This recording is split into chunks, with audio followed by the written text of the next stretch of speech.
Ikatan Kantor Konsultan Pajak Indonesia Cabang Malang di Geraha Sunrise. Selamat siang kepada semuanya. Gimana teman-teman, masih semangat? Masih ya, tadi sudah isi bensin ya?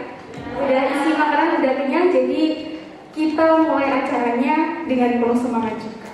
Oke, sebelumnya Assalamualaikum warahmatullahi wabarakatuh. Waalaikumsalam warahmatullahi wabarakatuh. Perkenalkan, saya Fianda selaku pembawa acara kunjungan industri dan juga pengenalan profesi konsultan pajak di Sekretariat Ikatan Kantor Konsultan Pajak Indonesia yang dihadiri oleh mahasiswa dan juga mahasiswi jurusan akuntansi Politeknik Negeri Balikpapan. Baik, izinkan saya di sini untuk membacakan susunan acara ya untuk siang hari ini. Susunan acara yang pertama yaitu pembukaan, yang kedua adalah sambutan-sambutan, yang ketiga adalah materi inti dan juga dilanjutkan sesi tanya jawab, dan yang terakhir adalah penutup. Nah, di akhir acara nanti, di penutup ya teman-teman, kami persilakan untuk sesi foto bersama dulu. Jadi jangan bubar langsung ke bis masing-masing ya. Nanti kita foto bersama dulu. Baik, karena acara akan kita mulai sekarang, marilah kita buka acara kunjungan industri pada siang hari ini dengan bacaan basmalah. Bismillahirrahmanirrahim. Terima kasih. Memasuki acara yang kedua yaitu sambutan-sambutan. Sambutan yang pertama saya persilahkan kepada perwakilan Politeknik Negeri Balikpapan kepada Bapak Hendra. Kami persilahkan. Assalamualaikum warahmatullahi wabarakatuh. Waalaikumsalam warahmatullahi wabarakatuh. Selamat siang, salam sejahtera untuk kita semua. Pertama-tama, alhamdulillah, terima kasih atas sambutannya pada Ikatan Konsultan Pajak Indonesia Cabang Malang. Alhamdulillah Pak, ini rombongan Pak, sekitar 80 mahasiswa dan 2 dosen, 1 laboran yang kami bawa ke sini Pak. Semenjak hari Senin kita berangkat dari Balikpapan, alhamdulillah sampai hari ini anak-anak masih segar-segar semua, masih semangat-semangat semua, terutama untuk datang ke IKPI cabang Kota Malang. Sebelumnya saya ucapkan terima kasih kepada Pak Agus sebagai Ketua IKPI cabang Malang maupun dari perwakilan Kantor Konsultan Pajak yang sudah menerima kami. Harapannya nanti anak-anak ini akan mendapatkan pengetahuan dan pengalaman terkait dengan gambaran tentang konsultan pajak tentunya. Karena sedikit bercerita Pak, jurusan akuntansi ini adalah jurusan baru Pak di Politeknik Negeri Balikpapan. Dan untuk prodi itu ada 2 prodi. Kebetulan ada D3 Perbankan dan Keuangan. Insya Allah tahun 2022 ini juga mau upgrading ke D4 Pak. Lalu ada D4 Akuntansi Perpajakan, di mana ini baru sangat baru Pak, jadi 2020 baru terbit izinnya. Jadi ini termasuk angkatan pertama Pak kalau akuntansi perpajakan. Kalau untuk perbankan dan keuangan sudah 3 angkatan kita luluskan Pak, alhamdulillah. Dan memang untuk perbankan juga cukup daya serapnya, mahasiswa kami juga sudah alhamdulillah diminati oleh industri di Kota Balikpapan. Kegiatan kami ini Pak, salah satunya juga untuk meningkatkan kompetensi dari mahasiswa. Kita tahu bahwa ibu kota negara juga akan pindah Kota Balikpapan sebagai salah satu kota penyangga ibu kota, sehingga harapannya kami bisa memberikan ikut andil di dalam pembangunan, dalam pengembangan ibu kota negara dengan memberikan lulusan-lulusan agar nanti saya manggilnya masih adik-adik Pak, karena usianya nggak terlalu jauh Pak sama saya. Jadi adik-adik ini bisa ikut juga membantu kita juga sebagai perguruan tinggi di Politeknik Negeri Balikpapan bisa memberikan lulusan yang terbaik lulusan yang bisa terserap di ibu kota, jangan sampai nantinya asli sana tapi jadi penonton saja gitu Pak. Jadi itu salah satunya terutama di bidang akuntansi, karena kami di jurusan akuntansi di perbankan dan keuangan. Mungkin sekedar informasi juga Pak, di Kota Balikpapan kita juga sudah ada komunikasi cukup intens dengan Ikatan Konsultan Pajak Indonesia cabang Kota Balikpapan. Tapi ya memang kondisinya bahwa profesi konsultan pajak itu masih kurang Pak di Balikpapan. Kalau di Kota Balikpapan itu kemarin kita komunikasi hanya sekitar 12 mungkin Pak konsultan pajak. Dan itu bentuknya masih mandiri, bukan kantor yang besar. Mungkin kalau di Kota Malang kan sudah banyak kantor konsulan pajak, kantor jasa akuntan gitu Pak ya. Jadi untuk di Kota Balikpapan sendiri memang masih jarang. Harapannya kita kesini bisa membuka wawasan dari mahasiswa akuntan itu tidak hanya bekerja di perusahaan, bekerja di bagian keuangan, atau bekerja menjadi frontliner gitu Pak ya. Jadi ada profesi yang memang menjadi terbuka luas, sangat luas untuk lulusan-lulusan jurusan akuntansi, akuntansi perpajakan maupun perbankan, menjadi profesi yang bisa menghasilkan tanpa harus bergantung pada perusahaan gitu Pak. Monggo nanti silahkan apa yang bisa disampaikan kepada mahasiswa kami, terutama yaitu tentang konsultan pajaknya, bagaimana konsultan pajak itu berperan. Kita tahu perpajakan ini semakin tahun semakin besar andilnya di APBN, sehingga paling tidak anak-anak ini bisa ikut berperan juga di dalam meningkatkan APBN di masa COVID ini juga Pak ya. Banyak penyesuaian yang harus beradaptasi dengan perpajakan di Indonesia. Sekali lagi saya ucapkan terima kasih atas sambutannya Pak. Kami sangat berharap hubungan baik kerjasama ini tidak hanya hari ini saja, tapi bisa berkelanjutan, bisa ada kerjasama atau kegiatan-kegiatan lain yang bisa kita jalin, paling tidak menyambung silaturahmi. Mungkin itu sedikit sambutan dari saya. Terima kasih. Saya ucapkan sekali lagi atas sambutannya. Wabillahi taufiq wal hidayah. Assalamualaikum warahmatullahi wabarakatuh.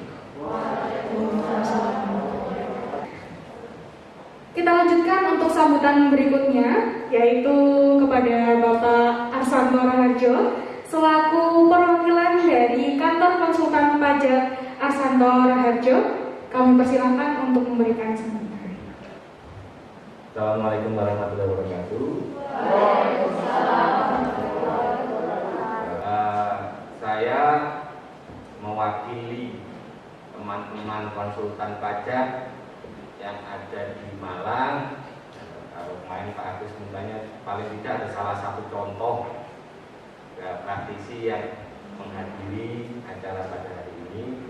Jadi saya diminta oleh Pak Agus. Saya ucapkan selamat datang di Malang. Kondisinya saat ini banyak hujan.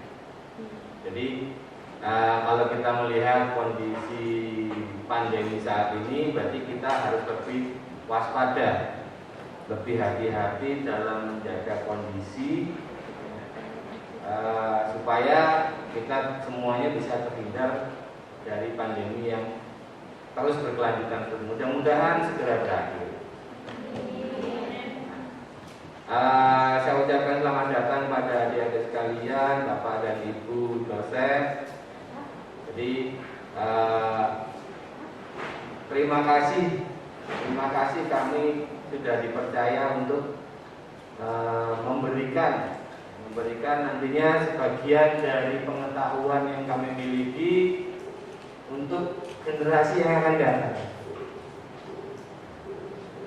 Jadi memang kalau nanti akan lebih banyak dijelaskan oleh Pak Agus ya.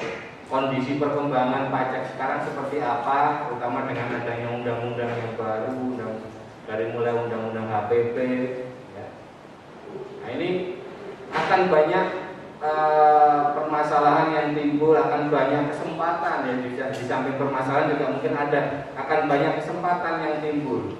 Nah ini nanti kita akan diskusi bersama. Mudah-mudahan nanti apa yang kami berdua sampaikan kepada adik-adik sekalian bisa menjadi bekal, bisa menambah manfaat bagi kita semua. Mungkin itu dari saya, tidak panjang lebar, supaya nanti acara saya lebih senang kalau banyak diskusinya dibandingkan sambutannya. Terima kasih. Wassalamualaikum warahmatullahi wabarakatuh. Waalaikumsalam. Sambutan terakhir yaitu dari Bapak Dr. Agus Sambodo, SHMS LPKP. Kepada Bapak Agus, kami persilakan untuk memberikan sambutan. Assalamualaikum warahmatullahi wabarakatuh. Selamat siang, salam sejahtera. Pertama, saya ucapkan selamat datang di kota dingin Malang. Meskipun faktanya sekarang nggak dingin lagi Pak ya. Tadi saya sempat ngobrol, ternyata satu perguruan dengan saya. Sama-sama alumni dari S2 Fakultas Ekonomi Brawijaya. Ya, gelarnya sama, MSA, Master Science Akuntansi. Ya, yang saya hormati Pak Indra selaku perwakilan dari Politeknik Negeri Balikpapan, Bapak Ibu dosen pendamping, dan yang saya banggakan anak-anakku semuanya, mahasiswi dan mahasiswa dari Politeknik Negeri Balikpapan, jurusan akuntansi Bapak ini, ya luar biasa ya. Pertama saya perkenalkan, nama saya Agus Sambodo. Kebetulan saya ditunjuk oleh teman-teman konsultan pajak yang ada di wilayah Malang dan sekitarnya sebagai ketua cabang Malang. Cabang Malang ini wilayahnya meliputi dari ujung Jawa Timur paling ujung Banyuwangi sampai Kalimantan Kediri. Hari ini saya didampingi oleh Pak Santoro Harjo, beliau juga konsultan pajak terdaftar. Ya, kebetulan Pak Arsanto ini juga sebagai sekretarisnya Ikatan Konsultan Pajak Indonesia Cabang Malang. Ya. Anggota kami Cabang Malang ini sekitar 100, hampir 150 Pak, hampir 150. Ya. Jumlah yang sangat tidak sebanding tentunya dengan perkembangan saat ini. Dan tadi Pak Indra sudah sampaikan ya bahwa nanti di daerah Anda, Balikpapan akan menjadi ibu kota negara. Pastinya pasti akan banyak investor masuk ke sana nantinya, dan itu dibutuhkan tenaga-tenaga expert di bidang accounting maupun pajak. Ya. Itu kesempatan bagi Anda. Baik, Bapak, Ibu-Ibu dan adik-adik semuanya, untuk menyingkat waktu, ya, saya akan memberikan paparan materi ya, supaya materi kita bisa tersampaikan semuanya, dan nanti Pak sepakat dengan Pak Satu lebih banyak diskusi tanya jawab ya. Silakan nanti orang mau bertanya seputar akuntansi, seputar pajak, nanti kita bisa diskusi bersama. Saya tak langsung ke bawah aja Pak ini. Ya, bisa menyapa ya sekali. Sebelum saya mulai, mungkin saya ingin tahu Anda sekarang ngambil jurusan akuntansi. Lulus ingin jadi apa?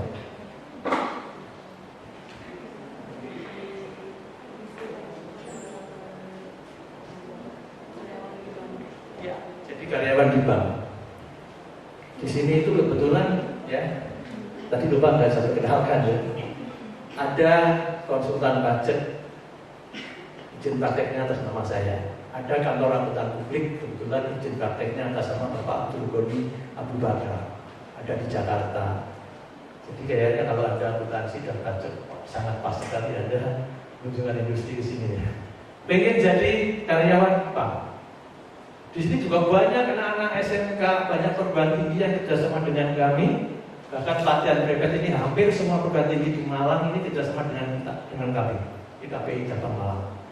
ya, termasuk Politeknik Negeri Madiun. Bapak ini juga sudah sekian tahun bekerjasama dengan kami, khususnya di bidang pelatihan driver pajaknya.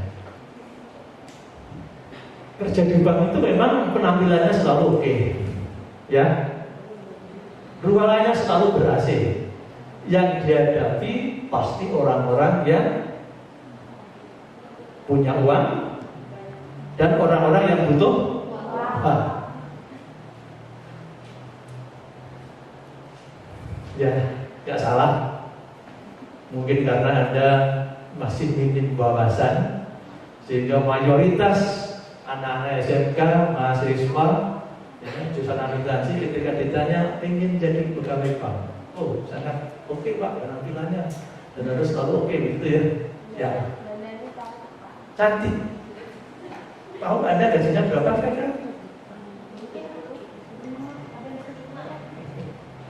Ya nanti kalau punya saudara atau teman di bank, silakan Anda nanya. Dan bagaimana beratnya bekerja di bank, ada target di sana dan lain sebagainya. Baik, mungkin saya akan memberikan penjelasan balasan kepada Anda tentang salah satu profesi. Ya, Anda di sana akuntansi, Anda bisa menjadi akuntan publik, Anda bisa menjadi konsultan pajak, ya, Anda bisa buka kantor kantor jasa akuntansi atau KJA. Bisa. Anda memberikan keahlian Anda kepada masyarakat. Akuntan publik itulah profesi sangat didamba-dambakan oleh mahasiswa jurusan akuntansi. Apa pekerjaan akuntan publik? Audit, ya. Apa yang diaudit? Laporan keuangan. Kenapa harus diaudit?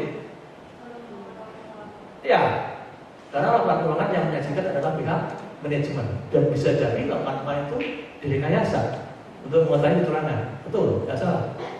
Ya, tahu Anda honornya berapa akuntan publik ketika dia memeriksa sebuah perusahaan? Oh, bisa mencapai miliar, ratusan juta. Ketika Anda mengaudit BUMN itu honornya pasti di atas 500 juta. Yang diaudit hanya transaksi keuangan atau laporan keuangan 1 periode akuntansi 1 tahun. Menarik kan? Apalagi kalau nanti perusahaannya itu perusahaan asing, standar gajinya dan publik itu honornya dalam bentuk dolar. Konsultan pajak, apa kira-kira pekerjaannya?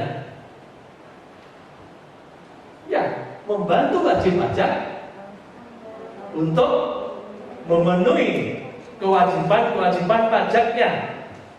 Iya. Ilmu apa kira-kira yang harus Anda punya ketika Anda menjadi akuntan publik dan akuntan pajak? Nanti saya jelaskan. Pengen tahu honornya akuntan pajak? Banyak sekali jasa yang bisa dijual, banyak sekali jasa yang bisa diberikan kepada masyarakat wajib pajak. Ya. Saya menangani satu perusahaan, kebetulan perusahaan ini mau dijual, ya. Saya menangani proses dari penjualannya sampai PT ini di close, ditutup. Saya cas 500 juta. Pekerjaan saya 3 bulan selesai. Itu salah satu pekerjaan. Saya bukan pamer ya, tapi saya ingin membuka wawasan Anda. Ada profesi yang sangat menggiurkan dan potensinya luar biasa. Peluangnya luar biasa, apalagi nanti kota Anda akan menjadi ibu kota negara. Kenapa nggak harus Anda persiapkan mulai saat ini? Oke, kita masuk ke materi ya. Mulai tertarik kan? Akuntan publik nanti biar Pak Chandra aja yang jelaskan. Saya akan fokus ke konsultan pajak ya. Nanti di kampus saja. Ya, ini pajak ya. Sudah mendapatkan materi pajak? Sudah. Berapa semester? Sampai mana yang Anda dapat? Materi apa? PPH? Pasal? 21, 22, 23, 4, ayat 2, 25, dan seterusnya. Banyak ya. Ini target penerimaan pajak tahun 2022 yang awalnya sekitar 1.700 triliun direvisi karena pandemi ini jadi 1.200 triliun 265. langkah apa yang jelas ke depan? Direktorat Jenderal Pajak atau pemerintah akan terus mengupayakan supaya masyarakat ini semakin sadar, ya, semakin patuh secara sukarela, sehingga target nanti harapannya dari tahun ke tahun akan bisa tercapai. Banyak sekali langkahnya di situ. Ya, ada perubahan undang-undang, tadi ada PMK 19 tentang PPS tadi, ya, kebijakan pemeriksaan. Setelah PKS dia semakin apa? Ya, semakin profesional lah, nggak seperti dulu ya. Ya, sampai peningkatan kualitas pelayanan. Ya. Ini semua langkah-langkah yang ditempuh oleh pemerintah selalu mengatur aturan, dan yang perlu Anda ketahui sekarang ke depan, NIK yang ada di KTP Anda nanti akan berfungsi sebagai NPWP, Indonesia menuju single identitas. Kalau sudah single identitas, maka semua aset yang Anda punya, semua penghasilan yang Anda peroleh nantinya semuanya akan bisa dideteksi oleh orang pajak. Pajak tidak bisa kita hindari, pasti kita hadapi. Itu ke depan, single identitas. Ya, sudah mulai sekarang. Sudah mulai NPK menjadi NPWP. Nah, dengar Pak? Ya, ini self assessment. Tadi sudah saya singgung di depan, konsekuensinya wajib pajak harus paham aturan, menerapkan dengan benar, dan menertibkan administrasinya agar terhindar dari sanksi yang bisa memberatkan. Ingat, pajak bisa membuat perusahaan bangkrut, bisa. Pajak bisa membuat suami istri pisah, bisa, tapi jangan sampai terjadi ya. Bisa. Saya pernah cerita ketika berhadapan dengan beliau. Suami istri tiap hari berantem gara-gara pajak.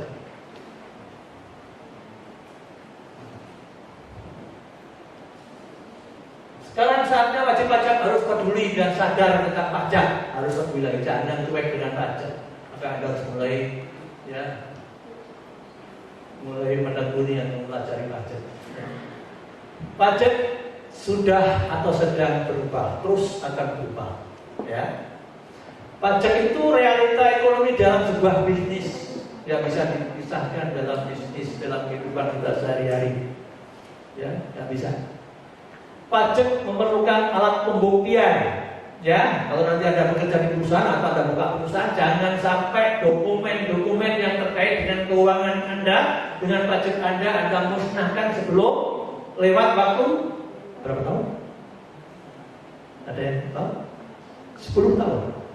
Terkait dengan masa daluarsanya pidana di bidang pajak, 10 tahun.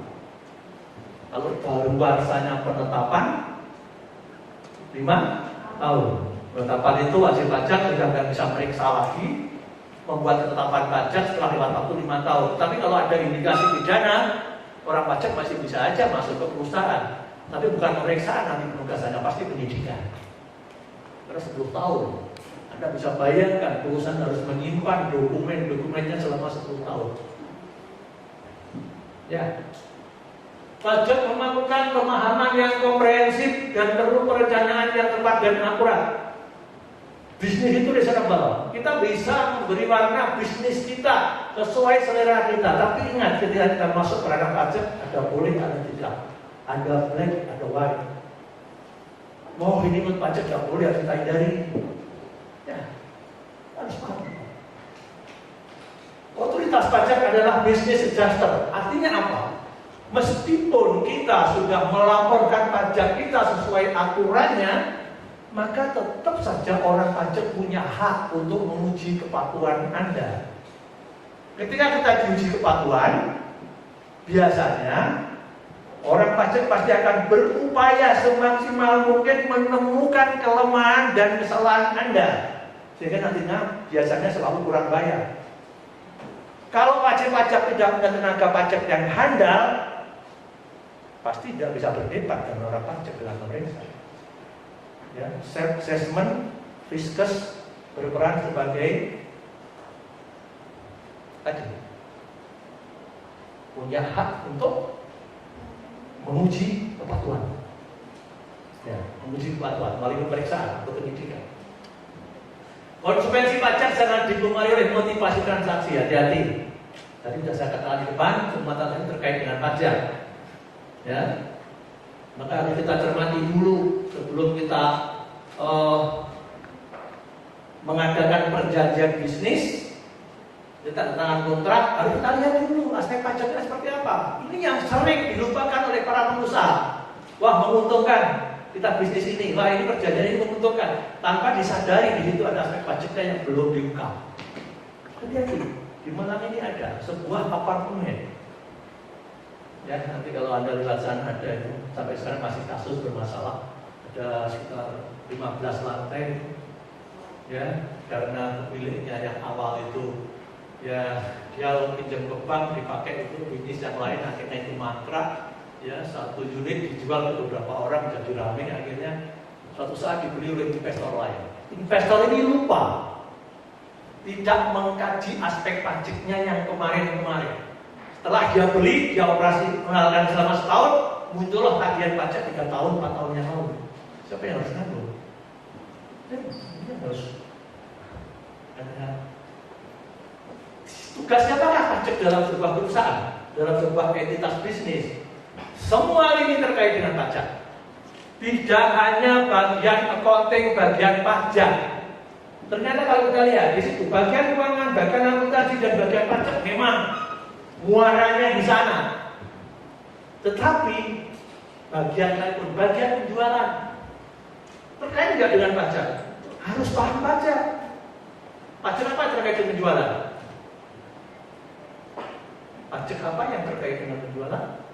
Penjualan, ya, pajak pertambahan nilai. Ya, ada kemungkinan bagian penjualan akan menetapkan diskon. Betul tak? Bagaimana aspek PPN-nya? Faktur pajaknya bagaimana? Ketika ada customer, ya,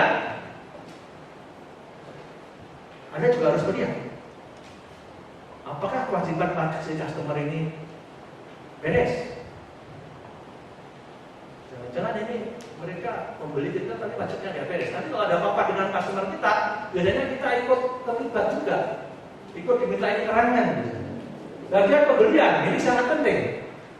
Bagian pembelian, bagian pengadaan harus pandai-pandai memilih vendor, memilih supplier, memilih vendor, ya, memilih pemasok yang benar. Karena PPN itu undang-undangnya mengatur ada pasal tanggung renteng, tanggung renteng. Artinya begini, saya langsung kasus saja. Saya punya klien di daerah Bojonegoro, dia membeli, ya, kebetulan vendornya dari daerah Blora, ya, dia beli, beliannya gede, dan itu rutin setiap bulan dia beli, ya, bahan bakar, ya, lihat nilainya setiap bulannya, ya, faktur pajak diterima oleh si pembeli, ya, dan pembeli sudah mentransfer jumlah harga plus PPN, tapi si vendornya ini tidak menyetorkan dan melaporkan PPN sebenarnya. Katakanlah dia bungut 100, dia hanya setorkan ke negara dari 50, dia ngeplang PPN. Ketika kita si pembeli tadi diperiksa, ternyata pemeriksa ini mengkonfirmasi ke KTP tempatnya vendor berada. Ternyata beda ini PPN yang kita berikan ke mereka dengan yang store mereka. Yang salah vendor, tapi ketika kita diperiksa, kita disalahkan dengan menggunakan pasal tanggung renteng. Makanya kita ketika memilih vendor itu harus hati-hati. Pastikan bahwa vendor Anda itu tertib pajak. Jadi kita yang tidak salah, kita yang kena sanksi. Jangan asal membeli. Hati-hati. Bagian legal, umum personalia harus paham pajak, harus paham pajak terkait dengan pajak atas personalia. Apakah si karyawan diikutkan apa namanya sekarang? Dulu jam sostek BPJS. Bagaimana aspek pajak atas BPJS? Ayo, yang tahu? Kelas 1 BPJS ada 2 produk. kesehatan dan pekerjaan. Ya, siapa yang nanggung iurannya? Bisa perusahaan, bisa kan? Bagaimana kalau nanggung karyawan? Bagaimana kalau tanggung oleh perusahaan? Bagaimana efeknya ke PPh 21? Bagaimana efeknya ke bebannya perusahaan? Itu harus Anda paham. Bagian legal, ini yang konsep perjanjian bisnis. Bagian legal kalau nggak ngerti pajak berbahaya. Karena setiap mengadakan perjanjian bisnis itu harus disebutkan pasal-pasalnya harus jelas. Pajaknya siapa yang nanggung, pajaknya apa saja. Saya sering menghadapi klien ya di perjanjiannya enggak dijelaskan sama sekali klausul tentang pajak, begitu ada pembayaran rame geger. Karena lemahnya bagian hukum yang konsep perjanjian, yang jangan ngerti pajak. Seharusnya kalau dia nggak ngerti pajak, koordinasikan dengan bagian pajak supaya klop. Ini umumnya kerja di perusahaan enggak, mereka jalan sendiri-sendiri. Itu perusahaan belum benar di dalamnya, manajemennya yang nggak benar, yang semrawut seperti itu. Tapi kalau perusahaan sudah settle, saya yakin selalu ada koordinasi. Ya, sebelum masuk ke direktur tata tangan ini pasti akan verifikasi di bagian konting, bagian pajak, bagaimana nanti proses pembayaran dan sebagainya. Ya, itu saya terjadi di lapangan seperti itu. Bagian produksi, ya, keluar masuknya barang, ya, barang sudah terjual, PCN-nya belum dibuat paku, ya, nanti dilakukan kemana jadi kayaknya seolah masih ada stok, berbahaya.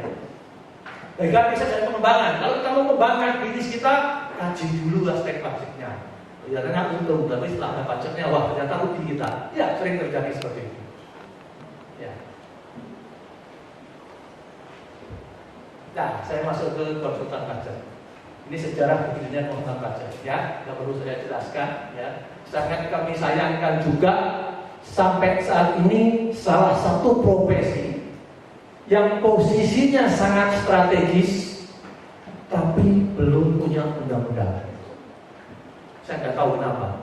Akuntan publik ada undang-undangnya, notaris ada undang-undangnya, arsitek punya undang-undang.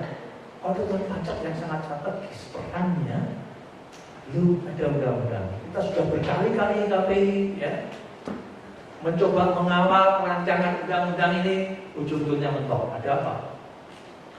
Ya. Ya, ini terakhir peraturannya yang terkait dengan bahan pajak ada SE Dirjen Pajak tahun 2017 dan di Undang-Undang KPP juga sedikit menyinggung tentang kuasa konsultan pajak, kuasa wajib pajak maksud saya ya, kuasa. Tapi sampai sekarang peraturan pelaksanaan pun juga belum ada. Apa itu konsultan pajak? Adalah orang yang memberikan jasa konsultasi perpajakan kepada wajib pajak dalam rangka melaksanakan hak dan memenuhi kewajiban perpajakan sesuai dengan peraturan undang-undang perpajakan yang berlaku. Ya, ini konsultan pajak, orang pribadi. Dan konsultan pajak itu ketika mereka berpraktek, kantornya ada dua kemungkinan. Yang satu dia praktek secara perorangan pribadi, yang kedua ada kemungkinan dia partnership seperti akuntan publik juga. Ya, jadi nanti pasti ada membernya dan rekan. Itu pasti dia akuntan publik yang bergabung bersama. Jadinya menjadi badan wajib pajaknya kalau sudah bergabung ini. Akan beda kalau dia berdua secara pribadi berpraktek, itu orang pribadi. Ya, akan dipotong BPH pasal 21. Kalau rekanan pasti BPH-nya 23 ya. Pak Santo kalau salah mohon dibetulkan. Seperti profesi lainnya, wajib pajak tergabung dalam organisasi profesi yang disebut IKPI. IKPI ini sekarang pecah menjadi beberapa organisasi. Ada IKPI, ada AKP2I, ada Perkopi, satunya lagi apa? Kopi-kopi begitu, saya nggak hafal. Jadi saya fokus saja ke IKPI karena IKPI yang paling tua dan IKPI itu anggotanya selalu konsultan pajak yang berizin praktek. Kalau toh ada anggota kehormatan, itu biasanya anggota-anggota yang dulu mantan dirjen, mantan direktur, ya itu biasanya setelah pensiun mereka bergabung dengan kita, ya sebagai anggota kehormatan.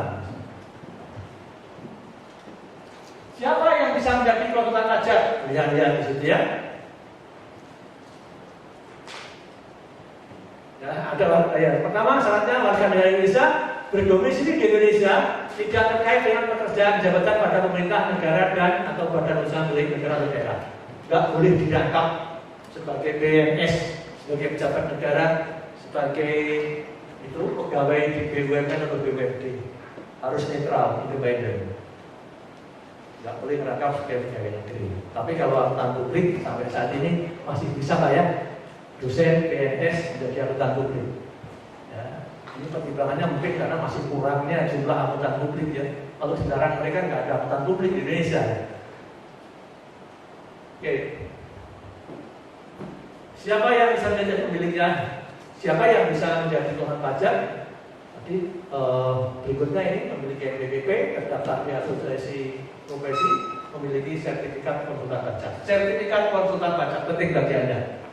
Nanti saya jelaskan. Sertifikat driver ya, nanti saya jelaskan. Izin praktek bisa diberikan kepada mereka yang sudah lulus uji sertifikasi profesi atau USKP, atau bisa diberikan kepada pensiunan pegawai di lingkungan Direktorat Jenderal Pajak. Tapi itu pun sekarang sangat selektif, ya, sangat selektif. Ya. Jadi ada track recordnya. Ya, izin praktek diberikan kepada konsultan ya untuk seluruh wilayah Indonesia. Seperti saya, misalnya di Malang, izin praktek saya di Malang, saya bisa menerima klien dimanapun. Ya, boleh, nggak ada pembatasan. Izin praktek ya akan dicabut apabila mengundurkan diri selaku pajak, meninggal dunia, dikenakan sanksi karena melanggar aturan undang-undang pajak, tidak melakukan kegiatan selama 4 tahun, jadi buka konsultan 4 tahun, gak ada klien, laporannya nihil terus, bisa dicabut ya, tidak mendaftarkan diri sebagai anggota dari Ikatan Asosiasi Profesi Konsultan Pajak ya. Klasifikasi izin praktek ada A, ada B, ada C, ya, langsung aja ya. Jadi konsultan pajak yang izin prakteknya A, nanti dia hanya bisa menerima pasien atau menerima klien orang pribadi dalam negeri saja. Orang pribadi asing tidak bisa. Kalau dia B, izinnya B, bisa menerima klien orang pribadi dan badan dalam negeri saja. Kalau C, semuanya bisa. C semuanya bisa. Ya. Dan untuk memperoleh izin ini tahapannya harus A dulu, baru nanti meningkat ke B, selanjutnya baru ke C. Nah, bisa langsung tiga-tiganya diperoleh ya. Ya, konsultan pun punya kewajiban ya memberikan jasanya sesuai dengan peraturan ya, memenuhi kode etik ya dan sebagainya. Ini yang perlu saya bacakan ya. Ya, ujian brevet ini yang jadi kesalahan. Sertifikat profesi konsultan pajak. Ujian brevet atau USKP ya itu diadakan oleh Direktorat Jenderal Pajak. Mereka membentuk 2 komite, komite pengarah dan komite pelaksana. Komite pengarahnya ya, ini komite pelaksananya, selama ini pelaksananya diserahkan kepada Ikatan Pengelola Pajak Indonesia. Dan saat ini ujiannya masih diadakan secara daring. Ya. Dan hampir 2 tahun ya, vakum tidak ada ujian kemarin. Persyaratan mengikuti USKP lainnya. Persyaratan mengikuti ujian sertifikasi konsultan pajak. Memiliki untuk sertifikat A, memiliki ijazah minimal D3 akuntansi atau pajak atau S1 atau D4 dari perguruan tinggi yang terakreditasi. Ya. Simpel. Yang B memiliki sertifikat A dan harus S1 atau D4. Untuk yang C memiliki sertifikat A dan B dan harus S1 dan D4 atau D4. Jadi kalau nanti Anda lulus D3 bisa A dulu sambil lanjutkan kuliah ke D4, nanti meningkat ke yang B dan C ya. Ya. Apa yang diujikan?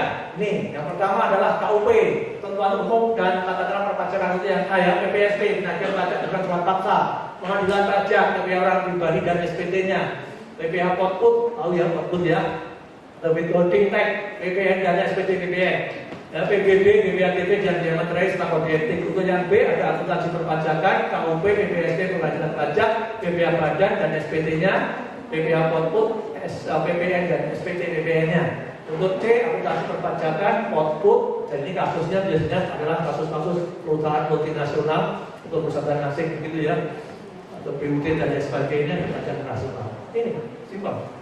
Biayanya berapa untuk ikut ujian ini? Murah. Yang A itu berapa persen sekarang? Masih 2,5 ya? 2,5. Sangat murah. Jangan dianggap biaya, anggaplah investasi. Ada yang ikut tas, kali lulus dapat izin praktek, meskipun bayar 2,5. Tapi setelah Anda dapat izin praktek, Anda bisa menerima klien orang pribadi, katakanlah dokter yang paling rapi di Balikpapan sana, Anda setiap bulan digaji 5 juta, sudah susul. Nah ini puasa. Dalam melaksanakan hak dan kewajiban perpajakannya, wajib pajak bisa diwakili oleh kuasa. Siapa yang bisa menjadi kuasa? Kuasa ini hanya 2. Ya. Saya mengabaikan yang ada di undang-undang HPP karena peraturan pelaksanaan belum ada. Adalah yang pertama konsultan pajak dan yang kedua adalah karyawannya wajib pajak. Kalau Anda menjadi karyawannya wajib pajak, menangani pajaknya perusahaan, Anda bisa menerima kuasa. Tapi ada syaratnya. Ya. Syarat bagi seorang kuasa menguasai ketentuan peraturan undang-undang perpajakan, memiliki surat kuasa, tidak dipidana, telah menyampaikan SPT-nya betul sebenarnya ya. Ini syaratnya. Nah, karyawan sebagai kuasa dianggap menguasai ketentuan perundang-undangan perpajakan apabila yang pertama memiliki sertifikat brevet di bidang perpajakan yang diterbitkan oleh lembaga pendidikan kursus brevet pajak.